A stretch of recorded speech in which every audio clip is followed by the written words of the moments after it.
Sveiks, mans mīļais skatītāji! Aprīļa sākums atnes uzplaukumu gan dabā, gan mūsos. Un īstais laiks parūpēties par veselību un atjaunot spēkus.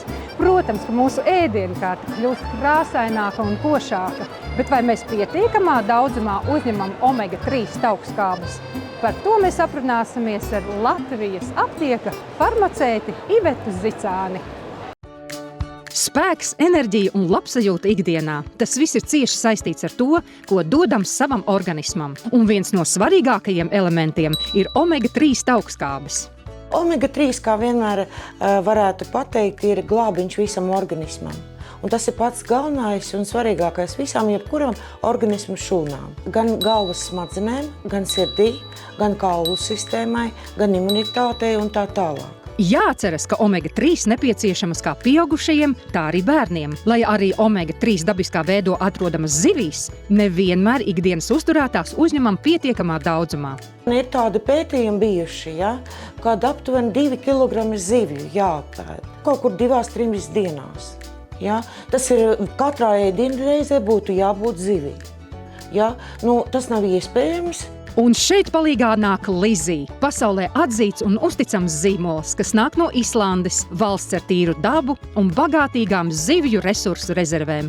Lizī zivju eļļa ir standartizēta, Islandē ražota no dziļūdens zivtiņām, no mencām, sardīnas un siļķēm. Viņas ir ar ļoti augstiem certifikātiem, kas ir ļoti svarīgi medicīnā. Plašajā sortimentā atrodami risinājumi visai ģimenei, no klasiskās mēncu aknu eļļas līdz īpaši attīstītām omega-3 formulām, sirdī, locītavām, smadziņu darbībai un imunitātei. Jo katrai zivju eļļai arī ražotājs piešķir kaut kādu nozīmi. Pieņemsim, ir kardiozivju eļļas, ir ar D vitamīnu piedevām, ir ar šķidrās zivju eļļas, ir ar A un E vitamīnu piedevām, un tas ir ļoti svarīgi. Lizī domā arī par mazākajiem. Bērniem pieejamas košļājumās kapsulas ar augļu garšu, kas papildinātas ar D vitamīnu, kā arī mēncu aknu eļļa, kas piemērota bērniem jau no 7 mēnešu vecuma. Rūpēsimies noteikti par sevi paši un sāksim to jau no bērnu dienām.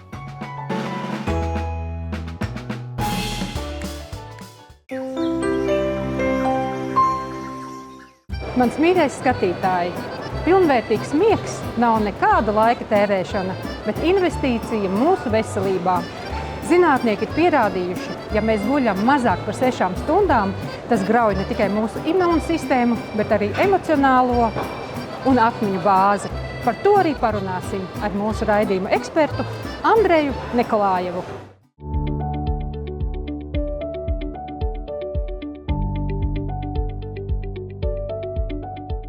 Šodien uz sarunu esmu aicinājusi mūsu raidījumu zāļu ekspertu, farmaceitu Andreju. Gan jau viņš labāk zinās, kā tikt galā ar bezmiegu. Sveiks, Andrej! Sveiki! Saki, lūdzu, vai tevi arī dažkārt nomoka bezmiegs? Dažkārt, un īstenībā bija ilgāku laika periodu, es biju vispār tiešām cīnījis ar to bezmiegu. Un esmu pateicīgs par Nervostrongam par to, ka beidzot ir Nervostronga speciāli izstrādāta miega formula. Un tagad tas ir mans mīļākais produkts manā tādā mājas aptieciņā. Kādi parasti ir tie dzinuļi, kāpēc cilvēkam ir bezmiegs? Principā es iedalu 3 lieli faktori, kas bojā to miegu. Tas ir pirmais lielākais, tas ir stress. Otrais lielākais, tas ir informācijas apjoms, ar kuru cilvēks miedarbojas 21. gadsimtā. Un trešais, tas ir tā saucamās bioķīmijas traucējumi. Tātad miegam ir tiešām ļoti liela nozīme, un miega trūkums paaugstina risku dažādām saslimšanām, tā skaitā arī sirds un asinsvadu slimībām, asinsspiediena pieaugums, pulss var paaugstināties kā sekas bezmiegam. Tāpat arī miega trūkums pātrina mūsu novecošanos, jo miega laikā notiek dažādi procesi, kas tieši palēlina novecošanos, un tad, ja mēs nedodam iespēju savam organismam kārtīgi izgulēties, tad attiecīgi mēs novecojam ātrāk. Nu, un tāpat arī miega trūkums un, starp citu, arī naktsmaiņu darbs paaugstina vēža risku. Ja? Tas jau pierādīts, ka patiešām naktsmaiņu darbs un miega trūkums ir viens no tādiem tā kā onkofaktoriem. Bet ir tomēr divu tipu cilvēki. Nu, varbūt ir 3 tipu cilvēki saistībā ar miegu, kuri es esmu no tiem, kuri uzliek galvu uz spilventiņa un aizmiega. Man ir paveicies, bet ir tādi, kur nevar aizmigt neko. Nav nekāda neizveidināta telpa, ne 2 stundas pirms tam telefons un dators likts mierā. Kā tas ir? Nu, kā tas var būt? Tas vienkārši signalizē par to, ka par daudz stresa ir organismā, viņš ir sakrājies, un sliktākais, tas ir tas stress, kas ir mūsu tā kā zemapziņā, ja? Un viņš tuīt, ka, nu, es taču mierīgs, viss ir kārtībā, tur visas saitas saskaitīju, ja? Bet viņš vienalga tur iekšā sēž un tevi urbina vienkārši. Un te tiešām ir tas moments un periods, kas ir atnācis bez kaut kādas tādas, nu, varbūt farmakoloģiskas palīdzības, bez zāļu palīdzības, nu, grūti būs iztikt. Jo kas notiek? Notiek vēl kaut kādi hormonu traucējumi, ja tas tieši tās varenais mūsu miega hormons melatonīns, pieņemsim, ja. Viņš ar gadiem, ar laikiem, ar stresu, viņš sāk vienkārši mazinās viņa sintēzi, ja. Tāpēc citreiz ir jāatceras un labi palīdz tie melatonīna preparāti, ja, tā skaitā arī Nervostronga miega formula ir melatonīns, ja. Jo viņš palīdz nodrošināt to miega hormonu, kas ir nepieciešams, lai labāk aizmigt, labāk gulēt, ciešāk un izgulēties par to naktī. Ja? Bet tā ir viena puse. Otra puse, kā mēs spējam tiešām korelēt, tolerēt to stresu. Ja? Jo stress, viņš rada to pārlieku uzbudinamību mūsu nervu sistēmai. Ja? Ja ir pa daudz stresa, gan pa dienu, gan vispār ikdienā dzīvē, teiksim, ja? Viņš bombardē to miegu, ja? Un līdz ar to sāk traucēt tev gulēt. Tad mēs tagad nonākam pie tā, ka tu jau izstāstīji, ka Nervostronga sleep formulā ir arī melatonīns. Kāda vēl ir tā unikalitāte? Sastāvā ir ļoti daudzas aktīvas vielas. Ja? Tas ir ne tikai melatonīns, tas ir otram kārtam arī magnīs. Magnīs ir tā minerāla viela, kas regulē arī nervu sistēmas gan to fizioloģisko, gan to emocionālu pusi. Teiksim. Viņa mazina to uzbudinamību un arī dod tādu relaksējušo momentu. Ja? Tad blakus magniem ir aminoskābe L-triptofāns, no kura vispār sākas gan tā serotonīna, gan tā melatonīna sintēze, laimes hormons un miega hormons. Ja? Tas arī ir ļoti nepieciešams. Ja tas trūkst, tad mums arī sākas problēmas ar to miega hormonu sintēzi. Ja? Un vēl viena ļoti svarīga lieta. Mūsu organismā ir ļoti tādas, kā es saucu, tādas bremzes. Ja? Ir dabīgas bremzes. Sauc viņa gamma-aminoskābe, ja pareizāk, GABA, teiksim tā, saīsināti. Ja? Un, lai tas bremzes tev darbotos, tam aktīvam vielam, bioloģiski aktīvam vielam, jābūt arī izejvielam uz to tai GABA sintēze. Ja? Un glīcīns ir tā aminoskābe, no kuras veidojas tas bremzes tā saucamas. Ja? Un cilvēks arī labāk tiek sagatavots vakarā uz to miegu. Kāpēc, pieņemsim, es pakomentēšu, ko viņš dara. Pieņemsim, ka tev ir teiksim, pa dienu nogurums, tu iedzer kafiju un tā kā uzmundrinājums atkal. Ko izdarīja kafija? Kafija vienkārši nobloķēja to gabu, to gamma-aminoskābe, tev nestrādā bremzes, respektīvi, un tev hops atkal enerģija pilnā, ja, ir. Bet vakarā nav tik vienkārši, ja, jo bremžu koncentrācija ir stipri lielāka. Un, lai viņa būtu stipri lielāka, vēl jābūt klātai aminoskābei glicīnam. Un Nervostronga miega formula ir tā aminoskābe klāta. Un nākošais, kas ir svarīgi, tas ir, protams, arī tie nomierinošie ekstrakti, kas potencē to miegu, to nomierināšanu, to relaksāciju organismu, lai nomierinātu to nervu sistēmu pirms gulētiešanas. Ja? Tur ir gan baldriāņi, tur ir pasiflora, melisas ekstrakts un arī miega vitānijas ekstrakts. Ja? Tas ir tāds augs, kas visvairāk potencē to miegu. Ja? Un šī unikāla Nervostronga miega formulas kombinācija, viņa ļoti labi nodrošina organismam to to darbību, miega potenciējušo darbību, ja, un cilvēks sāk lietot, ja, un ja viņam nav smagi baigi traucējumi, teiksim, ar to miegu, ja, tad viņam sāk palīdzēt tas produkts, ja. Jāatzīst, ka pēdējie, man liekas, es nebaidīšos teikt, pēdējie 10 gadi es esmu saskārusies ar šīm bezmiega problēmām. Viens ir bezmiegs, bet otrs ir tas, kad es varbūt ļoti ātri iemiegu, bet es ļoti ātri pamostos. Un tā trauksmes sajūta mani pavada visu nakti, jo saprotiet paši, tas nav īsti normāli, ja tu kontrolē absolūti visu, kas notiek gan tavā pagalmā, gan tavā istabā, kad es dzirdu apkārt vārnas, kas staigā, es dzirdu visus kaķus, kurš kurā brīdī ir izgājis no kāpņu telpas vai dara jebkādas lietas, kas absolūti ar tādu cilvēku normālo saprātu nebūtu pieņemams. Bet lūk, visas šīs mazās nianses manī dzīvo, manā galvā dzīvo naktī. Es devos uz aptieku, un farmaceits man ieteica Nervstronga Sleep. Tas lielākais iegūms, ka varbūt tā trauksme ir mazinājusies, kad vairs nav tik ļoti histēriska sajūta par tiem kaķiem, par tām žagatām, par tiem putniem, kas ārā staigā, un man vairs tā lielā kontrola pār viņiem nav. Es mierīgi aizēju gulēt, un es tikpat mierīgi arī pamostos.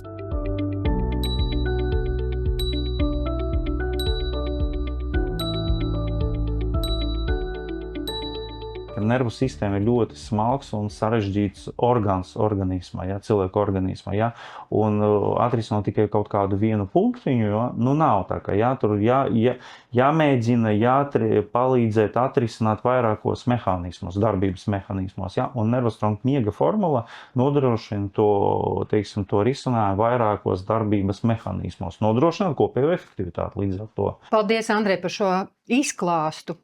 Jo man šķiet, ka ir ārkārtīgi svarīgi izprast, kāpēc tad mēs neguļam.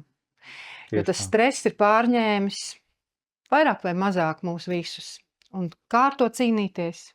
Vienkārši labi izgulēties. Un tagad tas būs ļoti vienkārši.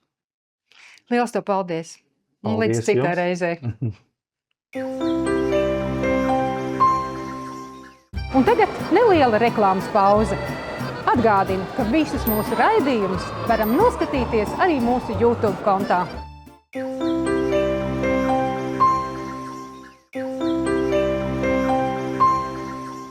Mēs skatāmies uz pasauli ar acīm, bet saredzam ar sirdi. Tāpēc rūpes par redzi ir arī rūpes par dzīves kvalitāti. Par to mēs arī runāsim ar profesoru Laganovsku.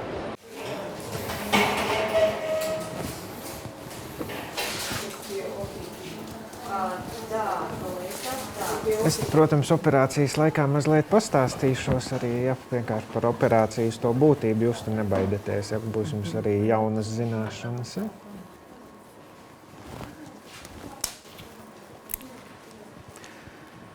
Kataraktas operācijas praktiski visbiežāk veiktākās operācijas visā pasaulē, ar vislabāko operācijas iznākumu. Un praktiski, ja kādam jautā, kas tad ir tas mērķis, kāpēc ir jāoperē kataraktu, kataraktas jāoperē, lai redze būtu kā jaunībā atkal. Lai noņemtu visu miglu, viss tas viss tas apduļķotais spogulis atkal būtu skaidrs. Tā, tad liksim zodiņu, piespiedīsim pierīti un tad skatīsimies. Jā, tā izskatās viss labi.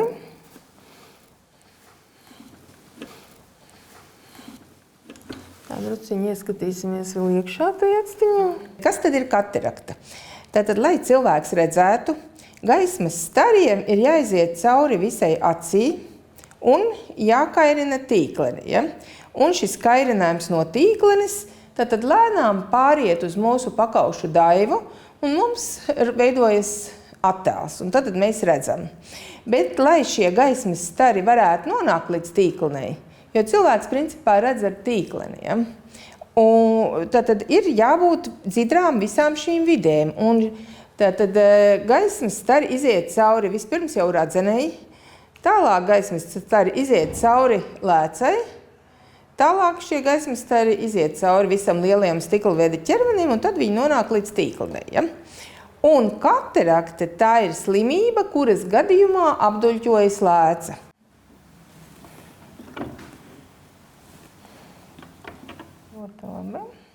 Где-то в сентябре я уже не могла сама выходить одна дорогу. Видела просто, что есть дорога, но могла сойти с дороги. В общем, в сопровождении только ходила. Я уже, говорю, в магазине тоже ничего не могла.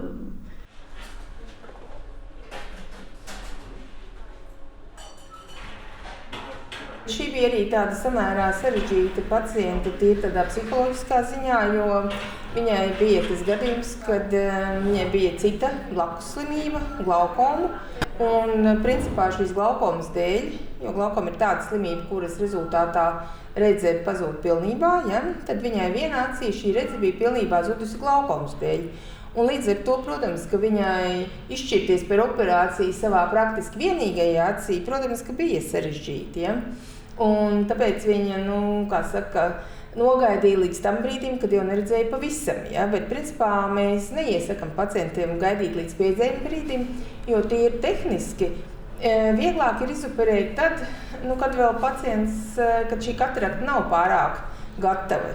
Jo tad mēs labāk varam redzēt un ir vieglāk un saudzīgāk noņemt šīs kapsulas. Tāpat arī nav nepieciešams pielietot tik lielu ultraskaņas enerģiju. Duļķēnā lēca tagad mums ir laukā. Mēs izpildīsim to lēcas kapsulas maisu ar tādu speciālu vielu, kas viņu noturēs savā pozīcijā, lai mēs tajā vietņā, kur bija duļķēnā lēca, varētu ielikt mākslīgo lēcu. Tā mākslīgā lēca arī šitādi mums arī izskatās. Tas tiks ievietots konkrētā pacienta actiņām. Mēs katru dienu operējam. Dienā vidēji mums ir 50 operācijas, 50, 60 mēnesī, līdz ar to sanāk 800 operācijas vidēji. Un līdz ar to uzskatīt tādu ikdienišķu operāciju. Ja? Ir jāsaka tā, ka kataraktai tādu īpašu simptomu vispār nav. Nekas nesāp. Vienkārši paliek lēnām tāda miglaināka redze. Un cilvēks vienkārši sāk sliktāk redzēt. Un parasti cilvēki, kuri neapmeklē acu ārstu regulāri, kā mēs to iesakam reizi gadā, parasti viņi to konstatē tad, kad viņi jau redz kaut kur apmēram 3-4 rindiņas uz tabulas un viņiem sāk parādīties problēmas ar lasīšanu.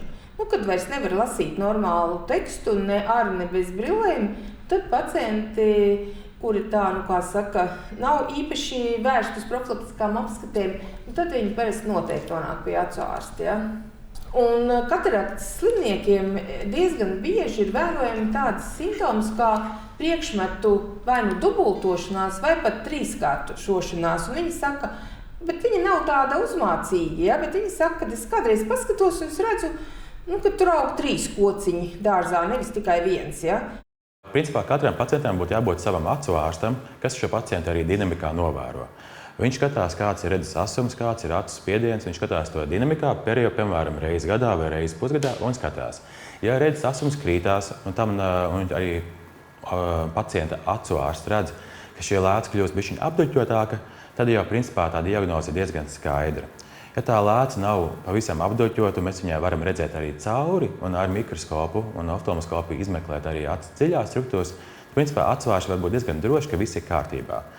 Ja acu ārstam ir šaubas, ka varbūt vienīgā vaina nav tikai katarakta, bet arī tīklene, tad var nozīmēt arī papildus izmeklējumus. Kā piemēram, viens no šiem ir, man aiz muguras atrodas optiskās koherences tomogrāfija, kas ir īpaši piemērota priekš tīklenes izmeklējumiem. Nevienmēr tīklenes izmaiņas tādas lielas un grandios, kuras mēs varam paši ar aci pamanīt, tāpēc šāda metode ir ļoti laba, jo mēs arī varam pašas sīkākās problēmas, pašas sīkākās patoloģijas arī viegli atrast, identificēt un arī nozīmēt atbilstošu ārstēšanu. Protams, filmās jau bieži vien ir tādi dažādi brīnumaini gadījumi, ka cilvēks dabū ar bumbu pa galvu vai, teiksim, kaut kāda tāda, ekstrēmi kaut kur krīt. Ja? Protams, šajos gadījumos var būt situācija, kad cilvēks, kurš pilnīgi neredz, viņam redzi atgriežās. Ja? Un tas parasti notiek tāpēc, ka šī lēca, ka viņa izmešķis no savas vietas un iekrīt stikla veida ķermenī. Ja? Un tādā gadījumā, ja cilvēkam ir pilnīgi apduļķota lēca, protams, šī redze var atgriezties. Protams, tā nebūs gluži pilnvērtīga redze, bet kaut kāda redze var atgriezties. Un visās šajās pasakainajās filmās, kad teiksim, akls cilvēks iet un viņam redze atgriežās, pat no sevis, tas parasti ir saistīts ar to, ka šī lēca ir nogrimusi stikla veida ķermenī. Mūsdienās tomēr tāda pamat ārstēšanas metode kataraktei ir lēcas nomaiņa, tātad operācija. Un tagad šīs operācijas aizvien uzlabojās, kļūst aizvien mazāki griezieni, aizvien saudzīgāka ultraskaņa, aizvien labākas lēcas, kuras tiek implantētas. Un principā šodien kataraktas ārstēšana ir operācija. Un uz jūsu jautājumu, vai var gaidīt, ir šeit jāsaka tā, ka principā var lielākai daļai cilvēku nekas arī nenotiek, ja viņi gaida tikmēr, kamēr šī redze pazūd pavisam. Un tad arī var izoperēt kataraktu un lielākai daļai redze atgriezīsies. Diemžēl ne visiem pacientiem mēs vienmēr varam solīt acis plati vaļā. Solīt tas, ka tā redze būs tik laba, jo ir arī citas acis saslimšanas, kuras praktiski nav ārstētas vai tomēr aizgājušas tālu, ja mēs nevaram pārāk labi ietekmēt. Un viena no tādām saslimšanām, kas mūsdienās rietumu pasaulē tomēr diezgan smagi skar redzi, ir glaukoma. Un glaukoma, protams, ir neizbēgami sastopama arī kataraktas pacientiem. Nebija nekas pārāk traks. Bija pat labāk nekā pagājušreiz. Katra actiņa jau pa savam, dažreiz vairāk jūtās, dažreiz mazāk. Ja mēs runājam par vecāku gadagājumu cilvēkiem, jau sākās arvien lielākas problēmas. Man pašam vecmammu es tikai 4. reizi dabūju uz operāciju galda. Jo pirmās 3 reizes, kad mēs viņu pierakstījām uz operāciju un jau principā sagatavojumā visu izdarīt, viņi vienkārši neiekāpa autobusā un neatbrauc. Šādi gadījumi nav retums, ir samērā bieži. Kāda ir šo veco cilvēku motivācija, ka galu galā man jau vairs daudz nav palicis, es jau tāpat kaut bišķiņu redzu. Īstenībā tā nav, un bieži vien tā redze mums ir tik strauji pastināties, ka tie pacienti pat neredz, cik pirksti ir apmēram 300 cm attālā no pacienta sejas. Es to mēģinu vecmamai skaidrot, un arī ieskaidroju. Tādi klišejiskākie spēka vārdi ir, ja tu vēlies redzēt mazbērnus, tad додаmies uz операцию. Операция абсолютно безболезненна, и поэтому сделали операцию, все нормально. Здесь я вам говорю, что я жалею, что, наверное, надо было весной все-таки. Но я вам говорю, вот чувство страха. Если бы не было этого опыта, я бы, наверное, пошла и не думала. Но зато, когда я сошла после операции на кресло села и увидела глаза медсестры, у меня уже сразу шок был. А медсестра позвонила сыну, привезли меня в палату, и я за 1,5 месяца наконец увидела лица своих детей. Это был восторг. Tā, Petersons kundze, viss kārtībā. Vajadzētu būt arī stipri gaišākai tai redzītei. Ja? Tas, ka pacients atgūst redzi, tas jau ir tas lielākais gandrījums. Jo dažreiz jau ir tā, ka atnāk pacients, ir bijuši gadījumi, viņš ir tiešām akls, ir pilnībā kurls, viņš ir vedams pie rokas.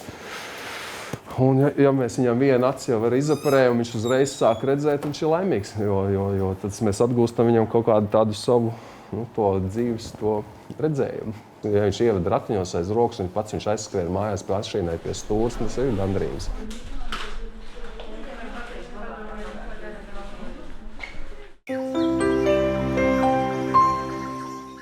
Mans mīļais skatītāji, šodien savus stāstus esmu tev izstāstījusi. Novēlu tev brīnišķīgu nedēļu un atceries, ka laba nedēļa sākas ar mierīgu prātu un augstiem mērķiem. Atā!